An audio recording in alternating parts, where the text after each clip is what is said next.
कौन कहती जानी प्राय समस्ते तथापि कहीदेवी रसुण आउ रहा हिंदी रे आमर लहसुन इंग्लिश रे रहा गार्लिक। देखो केते गुड़े गार्लिक एमती छड़े रखी रसुण को।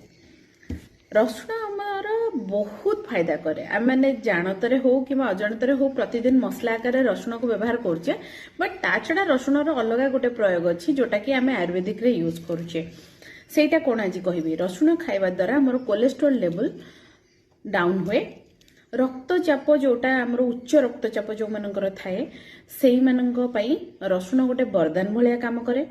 6 जण 7 जण को कहवा परे तांका संगे एक्सपेरिमेंट कला परे जानिया को पाइली जे नहीं एटा भल काम दोची सेटा कोन ना जदी सकाळू खाली पेट रे आपण 3 कोला रसुण बेसी नुह उषुम पानी रे 3 कोला रसुण खाइबे ताहाले आपणकर इजीली फैट लॉस होबो एंड वेट लॉस होबो बेली फैट भी कमिवो। आ गोटे कथा कहबी रसुण आमे प्राय समस्ते खाउचे किंतु रसुण खाइबार भी गोटे नियम रहिছে आमे माने कोन करचे रसुण को खाइ दोचे तापरे संगे संग तार ताको चोबे की पानी ढोकटे पी दोचे सेटा सबुठु भूल उपाय।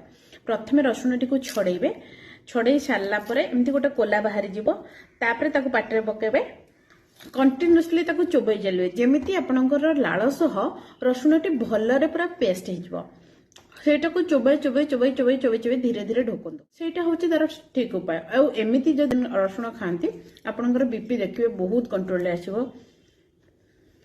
आ जोटा फैट लॉस पे भी कहूची एमिति चोबे की खाई सारला परे उषुम पानी पीबे। आज एतिकी ज्ञान आ अधिक दे पारबेनी मो पार्टी भी जोड़ुची।